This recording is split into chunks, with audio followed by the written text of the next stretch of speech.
find the one that is most suitable then for the situation that it's in. Yeah. So then those prelim sizings, where do you find them? That kind of just guidelines as such. Like you can go to, like there's a governing body called the Institute of Structural Engineers that oversee all professional structural engineers throughout the world, and then they have guideline books on it, so you can go to that book real quick and be like, alright, for prelim size in your beam, you could, like, if your beam is carrying glass, do span over 360. But if the building isn't glass, if it's just a brick facade, you can do span over 150 for the amount of deflection allowed in the beam. Okay. So they're kind of just rough guidelines given in like technical documents by the IStruct-E committee. Like. Okay, so that committee developed these. Yeah, just true. That they were founded, I think, in the late 1700s or the early 1800s. So it's just kind of from the knowledge then they've kind of just moved through, and then came up with rough guesstimates, kind of. So when they came up with these rough guesstimates, this committee over time, how do you think that thing that they came up with relates to what's actually happening? Oh, like coming up with just like a quick, as opposed to going through the nitty, like how it compares to what actually works out at, like. Yeah, well, I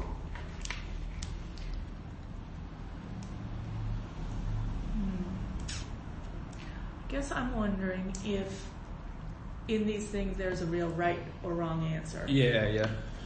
Can you tell me, do you think in structural engineering in general there are right and wrong answers? Yeah, there would be, like, as such, because kind of, so depending on the type of building you're designing and what it's holding, there's a certain load you have to account for.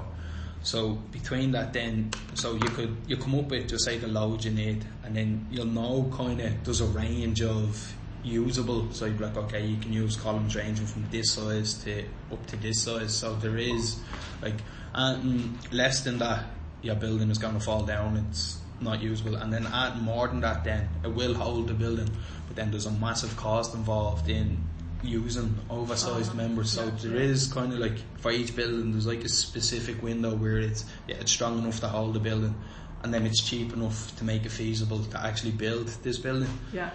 So then using the rough estimates, I suppose, are like they're massive time savers. So what would have been just say a 30 or 40 page calculation to design one beam, using them quick estimates to size it, you've just cut it down to 5 or 6 pages to where it's usable. You know what I mean? So there's a massive time saving and cost saving with using them.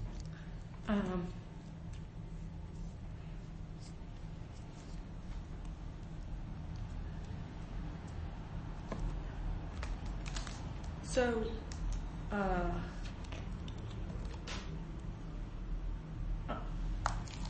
I'm not sure that I have a full understanding of this one, so I'll ask. Can you tell me what design means to you? Yeah, well, designing for me would be actually starting out the calcs for the column. So just say you get your initial loads, and then working from that. So doing your load takedowns, doing your working out your reactions in it, doing your shear force moment, your bending moment diagrams, and then doing your flexural design, your rebar tying, your rebar schedule, and all that stuff for it. So going from just initial load to right at the very end, then saying, okay, this column size is what you need, and this is with standard. So I consider that like designing the column as such. And then that's at the scale of the individual piece. Yeah. You also mentioned scaling up. Yeah. So what you'll do in, just say I told you're doing an airport hangar, right? So obviously you can't just have massive columns in the middle of it. You need clear open spans, and you need massive spaces for it. So what you'll do is you'll break it down. You'll come up with like a grid line as like where columns can go, where they can't go, and then you'll pick the one in the middle, because that's the worst case scenario. That has the most loads on it, that carries the most shear, the most bend moment. You'll design that column, you'll size that, and then you'll use that column then throughout the rest of the building. Even though it's not needed it's just to make sure that it does stand. If anything unexpected does happen, that it will stand. So you'll pick your worst case scenario, like you'll pick your column carrying the most load, your beam carrying the most load, and where on the foundation has the most load. You'll do the calculations, come up with the sizes, and then you'll just use that sizes then throughout the building. Okay. So in summing up then, can you tell me if you have any other examples of creating something entirely new? No, can't really think of anything.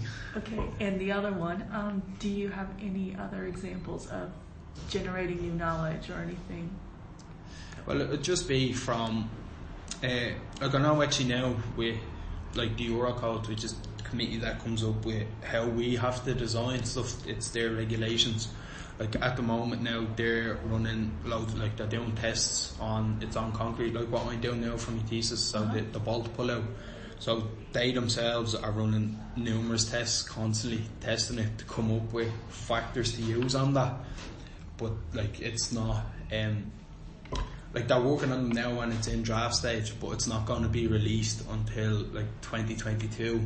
So they've been working on it the last 5 or 6 years, so they've been working on it probably nearly 10 years before they actually come up with new factors to use. So then when we're designing, then we'll have new formulas that we'll have to include into our design. Yeah. So that as such I'd say is like generating new knowledge now at the moment for structural engineering as a whole. Yeah, so that committee is generating it, but it's in the long term. And you said you're working on a part?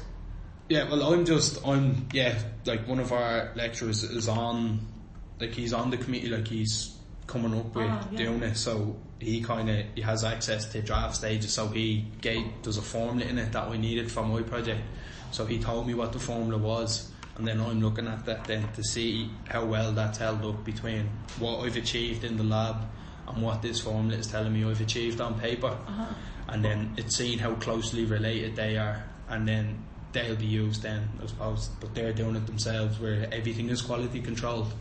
So then they're coming up, okay, maybe I'll use 12 here now, see how that works out. Oh no, that didn't match up with what I've achieved in the lab, so then they'll be like, they'll change that number, and then they'll just, I suppose, across multiple like testing pools, they're trying to come up with a common number that closely matches to all the testing that they've done.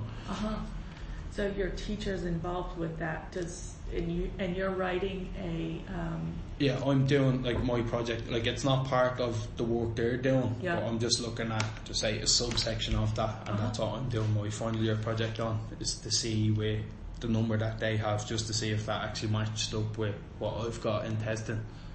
And so far, what have you found? It did I done 4 beams, like 4 samples. It matched nearly identical on 3 of them, and one of them it didn't. There was a big enough difference between the 2 of them to say, no, it actually didn't match up.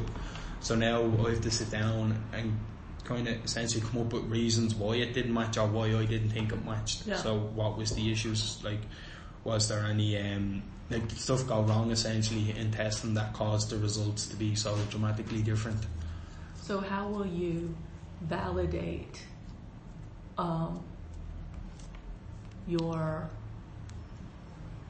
interpretations of that when you're figuring out why that one might not have matched? Yeah, well, see, obviously, like 3 of them did match up, 3 of them matched up essentially perfectly. So, like, I know in reality, like that factor does work. It does have a real life reflection. But then with the one that didn't match up, there was issues with the casting of the concrete. Like I had premature cracking in the concrete because of the rebar. Like the rebar wasn't tied correctly. There was too much water in it, and then the beam itself, it wasn't like restrained properly. The formwork wasn't made properly, so the beam had started to bow out, which then caused more cracking to the curve. So then when I pulled the bolts out, there was already cracking in the beam, so the beam was already weaker than what it should have been. So it's just kind of looking at that, and then like there's no exact way of pinpointing this is why it's weaker, but it's kind of coming up, there's a number, it could have been this, maybe it could have been that. and it's just kind of coming up with a number of reasons as to why I think it didn't work, but there is going to be no exact answer as to why it didn't. Yeah, I see. Okay, so before we conclude, is there anything you'd like to add that we haven't had a chance to talk about? No, I think we kind of covered a lot of it there. All right, great then. Yeah.